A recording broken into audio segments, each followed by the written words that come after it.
আজকের এই ক্লাসটিতে আমরা এমন কিছু গুরুত্বপূর্ণ জিকে কোশ্চেন আনসারগুলি নিয়ে আলোচনা করব যেগুলি তোমাদের গ্রাম পঞ্চায়েত এক্সামে আসার প্রবল সম্ভাবনা। তাই ক্লাসটা তোমাদের জন্য ভেরি ভেরি ইম্পর্টেন্ট হতে চলেছে। তো চলো তাহলে এবার কোশ্চেন আনসারগুলো দেখে নেওয়া যাক। ফার্স্ট কোশ্চেনটি আছে, দেখো, কলকাতায় মেট্রো রেল কবে চালু হয়? রাইট অ্যান্সার হয়ে যাবে অপশান বি 1984 সালে, আর তারিখটা ছিল 24শে অক্টোবর। আর এটি হচ্ছে আমাদের ভারতের প্রথম এবং প্রাচীনতম মেট্রো রেল। আর এর ভিত্তিপ্রস্তর স্থাপন করেছিলেন তৎকালীন প্রধানমন্ত্রী ইন্দিরা গান্ধী। সালটা ছিল 1972 সাল। নেক্সট কোশ্চেন নাম্বার 2, পশ্চিমবঙ্গের প্রথম মুখ্যমন্ত্রী কে ছিলেন? Option A Bidhan Chandra Roy, B Prafulla Chandra Ghosh, C Jyoti Basu, D Siddhartha Shankar Ray. Right answer হয়ে যাবে অপশান বি প্রফুল্লচন্দ্র ঘোষ, এবং বিধানচন্দ্র রায় ছিলেন পশ্চিমবঙ্গের দ্বিতীয় মুখ্যমন্ত্রী। নেক্সট কোশ্চেন নাম্বার 3, ভারতের রাজধানী কলকাতা থেকে দিল্লিতে স্থানান্তরিত করা হয় কত সালে? Option A 1864, B 1947, C 1942, D 1911। Right answer হয়ে যাবে অপশান ডি 1911 সালে, আর তারিখটা ছিল 12ই ডিসেম্বর। আর এই যে 1911 সালে আরও একটা গুরুত্বপূর্ণ ঘটনা ঘটেছিল, সেটি হচ্ছে আমাদের ওই সালে বা ওই তারিখে বঙ্গভঙ্গ রদ করা হয়েছিল। আর সেই সময় ভাইসরয় ছিলেন লর্ড হার্ডিঞ্জ, এবং 1942 সালে ভারত ছাড়ো আন্দোলন হয়েছিল। নেক্সট কোশ্চেন, সুষম খাদ্যের কয়টি উপাদান? অপশান এ 3টি, বি 5টি, সি 6টি, ডি 8টি।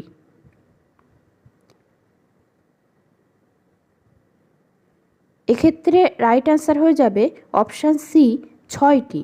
এই 6টি উপাদান হচ্ছে শর্করা বা কার্বোহাইড্রেট, প্রোটিন, ফ্যাট, ভিটামিন, খনিজ লবণ এবং জল। আর অনেক সময় সুষম খাদ্যের এক্সাম্পল হিসাবেও কোশ্চেনে আসে, সেক্ষেত্রে প্রধানত দুধ আর ডিম এই দুটোই থাকবে, দেখবে। নেক্সট কোশ্চেন নাম্বার 5, দিল্লি কোন নদীর তীরে অবস্থিত? Option A Yamuna, B Tapti, C Subarnarekha, D Ganga. এর আগেও আমি গ্রাম পঞ্চায়েতের উপরে ইম্পর্টেন্ট কোশ্চেন আনসার নিয়ে ক্লাস করিয়েছি। তোমরা যারা সেই ক্লাসগুলি দেখোনি অবশ্যই প্লে লিস্ট থেকে গিয়ে দেখে নেবে। তো এখানে আমাদের রাইট অ্যান্সার হয়ে যাবে অপশান এ যমুনা নদী। নেক্সট কোশ্চেন, বিশ্ব পরিবেশ দিবস কবে পালন করা হয়? অপশান এ 21শে জুন, বি 5ই জুন, সি 21শে মার্চ, ডি 12ই এপ্রিল। রাইট অ্যান্সার হয়ে যাবে অপশান বি 5ই জুন, এবং আন্তর্জাতিক অরণ্য দিবস পালিত হয় 21শে মার্চ, আর আন্তর্জাতিক যোগা দিবস পালিত হয় 21শে জুন। নেক্সট কোশ্চেন নাম্বার 7, পশ্চিমবঙ্গের রাজ্য পশুর নাম কি? Option A royal Bengal tiger, B গরু, সি কুকুর, ডি মেছো বিড়াল।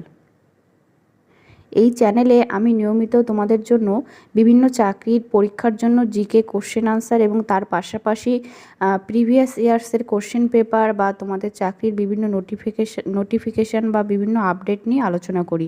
তাই তোমরা অবশ্যই এই চ্যানেলটিকে নিয়মিত ফলো করবে, এবং যারা এখনও সাবস্ক্রাইব করনি অবশ্যই সাবস্ক্রাইব করে নিও।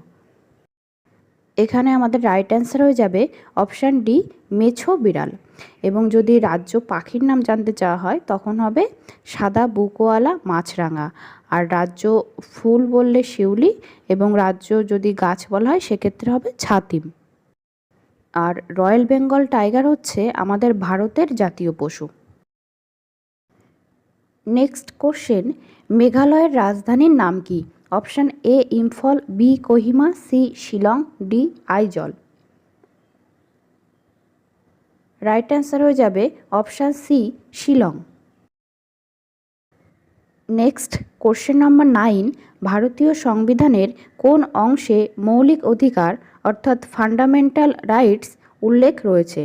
অপশান এ অংশ 2, বি অংশ 3, সি অংশ 4, ডি অংশ 5।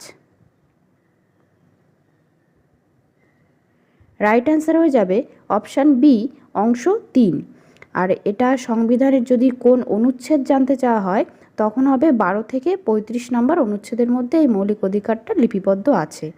আর টোটাল মৌলিক অধিকারের সংখ্যা বর্তমানে আমাদের 6টি।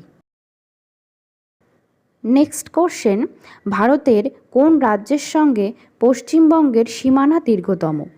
Option A Assam, B Sikkim, C Jharkhand, D Odisha. এখানে রাইট অ্যান্সার হয়ে যাবে অপশান সি ঝাড়খণ্ড।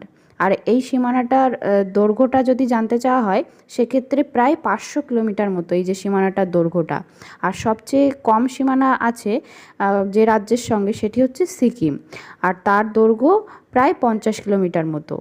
আর যদি জানতে চাওয়া হয় যে পশ্চিমবঙ্গের সঙ্গে টোটাল কটি রাজ্যের সীমানা আছে তখন কিন্তু অ্যান্সার হবে 5টি। সেই 5টি রাজ্য হচ্ছে বিহার, ঝাড়খণ্ড, ওড়িশা, সিকিম এবং আসাম।